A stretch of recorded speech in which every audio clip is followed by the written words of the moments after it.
by the time I was halfway through the season, once I turned that corner, it was like, well, who cares? I'm happy. Who cares what other people think, right? So how are you doing? How are you feeling about going into this season? Are you excited? Are you nervous? Are you anxious? Yes. No, I'm not nervous, which is so great because, you know, I have to say that is like the best thing about the friend role, maybe, is that like no personal storyline means nothing like that, like punches you in the gut, you know, like I've usually go into the season like, oh, I hope they don't show this and I hope they don't show that. And now I'm like, show it all, you know, like I was great. I was the best friend you're ever going to see. Definitely. How did you feel about, you know, being a friend role now? Did that change your mindset going into things? And how did you feel about that?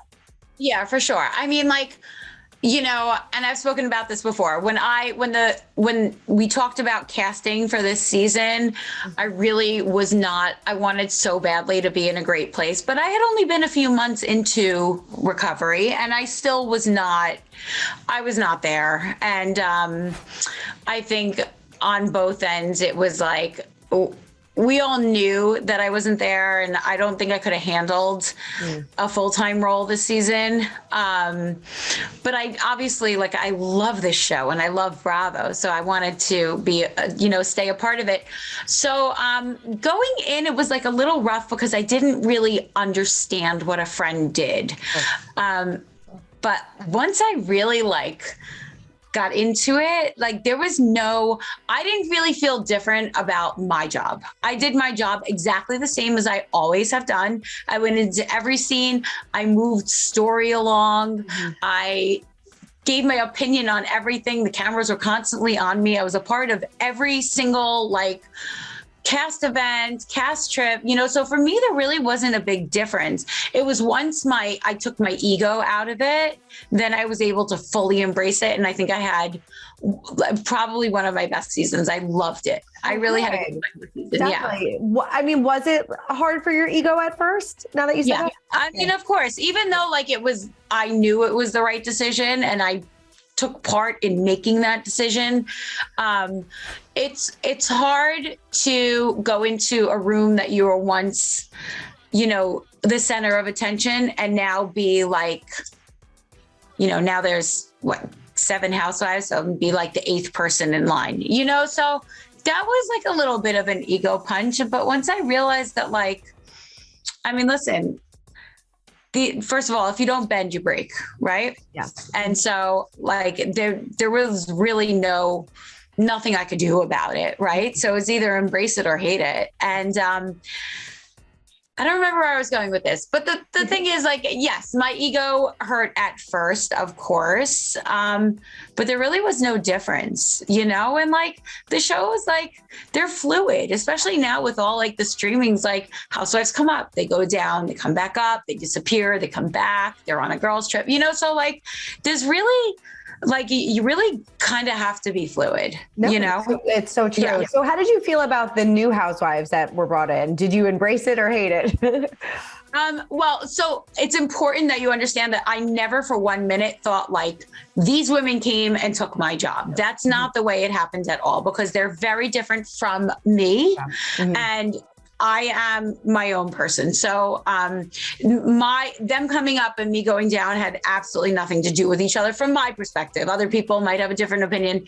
That's how I feel about it. So I never wished anybody to do a bad job or get fired or anything like that. I thought the new girls did their parts this season. Nobody phoned it in, but I definitely connected with, there were 3 new girls, 2 housewives, 1 friend. I definitely connected with 2 of them. One of them and I are just not very different people. And I felt like they did what they had to do to make sure they were noticed and make sure that they were, loud enough and the center of attention. But it's just not the type of person that I love to be around, not great energy. So yeah, but I thought they did a good job. Mm-hmm. For sure. Yeah. I'm guessing the person that you didn't really click with was Rachel. No, I loved Rachel. Oh, Rachel. Actually. Okay. Danielle and I are not very, which you would think that we would get along great because we're both 2 girls from Staten Island, but no, Rachel and I, we started off a little rocky. Right. And then like, we just realized that we really liked each other. That's good. Yeah. I spoke to Danielle. She said to like have to wait and see how the two of you kind of play out, but I guess it's not great. Yeah. I mean, like, it's not like we hate each other. She's just, we're just not similar people. Yeah, no, definitely. So, I mean, last season, obviously you were going through a lot, especially in your recovery and things like that. So where are you in the recovery process now? And, and how did you get here? Yeah. So, it took a lot longer than I thought it was going to take. And I'm still in therapy. I'm still really actively in therapy, but I mean, I am like so far on the other side now, but it took me time to get there. And I was not there when cameras started rolling. So I had to not only go through, I mistakenly thought that because my eating disorder was that I just didn't eat. And I would do anything I could to avoid food, to avoid eating, to eat fake foods, to keep my calories down. And so I thought that recovery was about learning to eat. And then once I learned to eat, I found myself like cameras started rolling and like I was eating, but I hated the way I looked. And I didn't realize that that's a part of recovery that you have to, if you hate the way that you look, if you hate what you see when you look in the mirror, then like you're not ever letting go of the eating disorder, right? So I had to then start to love myself. And I don't think I ever have. I really don't. I was always at war with myself. And so the past, where are we now? February?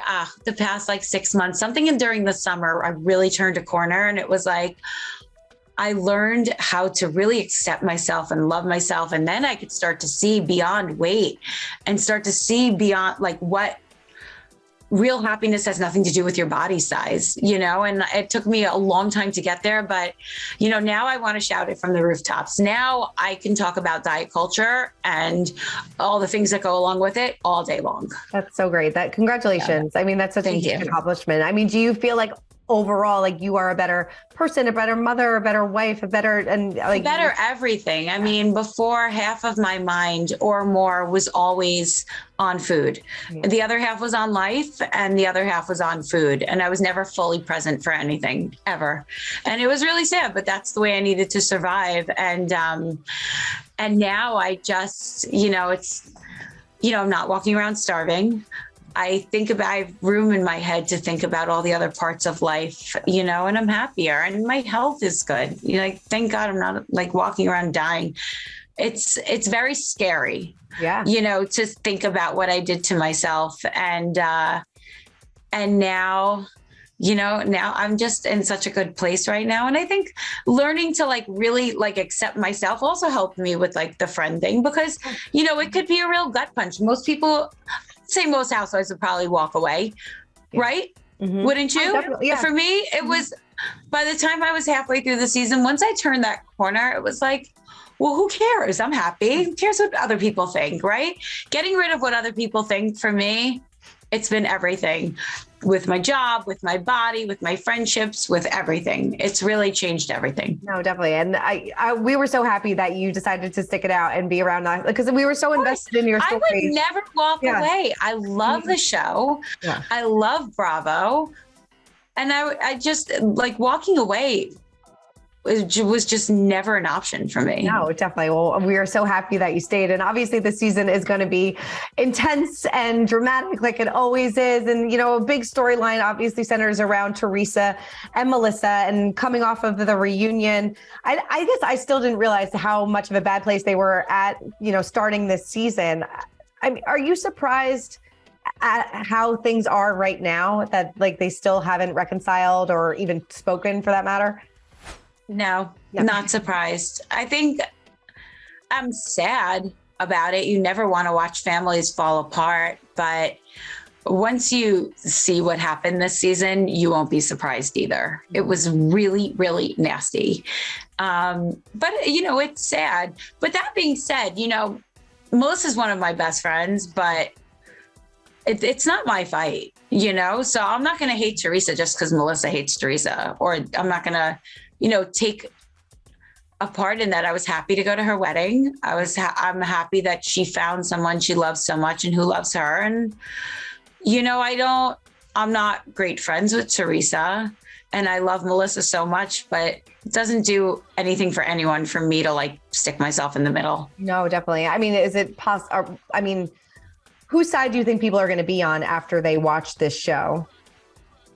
I think anyone who loves Teresa already or who loves Melissa already is going to stay on that side. You're going to find, I mean, you could make an argument both ways, but for me, if I was totally impartial, I think you end up on Melissa's side. Yeah. Yeah. When I spoke to Teresa recently, she said that, she doesn't hold a grudge. They don't speak. I mean, do you foresee them reconciling possibly in the future? I don't. Mm-hmm. That being said, if they did reconcile, I don't think that there's ever any way for them to ever really get to a good place. I think it's always another fight waiting to happen. So even if they did reconcile, I don't ever think it would last. I think they really, really dislike each other. I think sadly their husbands dislike each other. Mm-hmm. And I just think that as time goes on and the older you get and the more your life moves on, that it's harder to come back together. Yeah. Do you think Joe Gorga dislikes Louis more or Joe Giudice more? Oh my God. That's a very good question. I couldn't even answer that. Right. Totally. Do you think that if she just asked her to be a bridesmaid in her wedding, a lot of this could have been avoided? Or do you think that this was inevitable? I think that it was inevitable. I think not asking her to be a bridesmaid was just one little part of it, Mm-hmm. Yeah, definitely. Yeah. I mean, it's sad. It is. It's sad. It's sad. I mean, if you remove yourself, I mean, yes, this is a TV show and we love the entertainment, but it is a family at the end of the day, too. Yeah. Yeah, mm-hmm. No, definitely. I mean, what else are you most, I know that you take a cast trip to Ireland, which. Oh my God, it was the best cast trip in all 5 years that I've been on the show. It was so much fun. I loved Ireland and I love Paulie. I love Dolores' new boyfriend. But it was just really good energy, so the new friend on the show, Jen Fessler, she is a riot and she was just everything on this trip to Ireland. She was just so funny.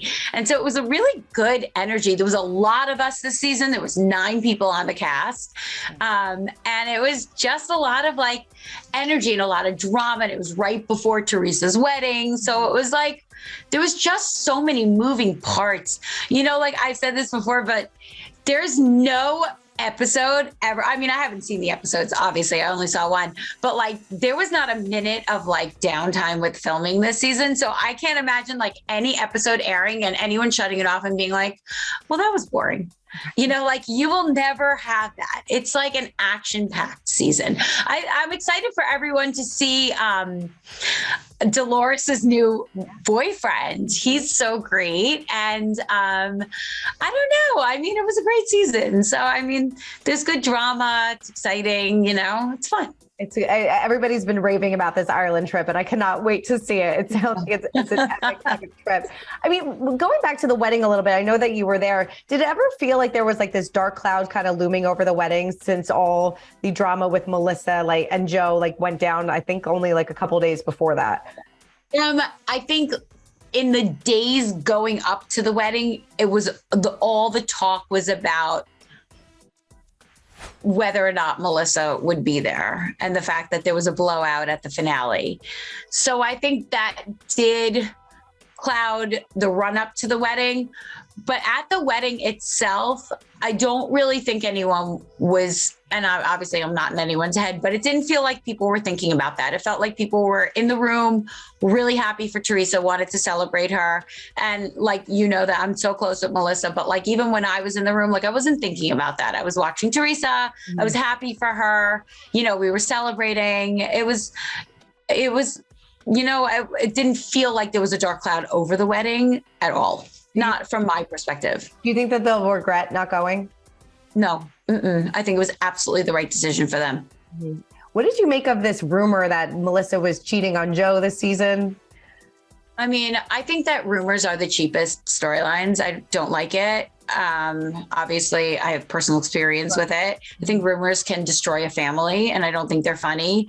I think that Margaret had an ex-friend who really, really wanted to be a star and wanted to get her name out there. And, you know, she said all the things that she thought would like get her name in the press. And, you know, she had ears that were eager to listen. And, you know, so that's what I think. I think the rumor was absolutely ridiculous. Anyone who knows Melissa and Joe knows that they're happy. And, you know, I think it's sad. I think it's sad what happens with it. Yeah, no, definitely. And like you said, you kind of know firsthand how rumors can like just destroy. Yeah, derail things. Yeah, it's really bad. Yeah. It's not funny. I don't like the whole rumor. I don't like when I see a rumor on any of the shows, you know? For more news content and exclusive interviews, make sure to hit the sub, like, and bell button down below and visit usmagazine.com.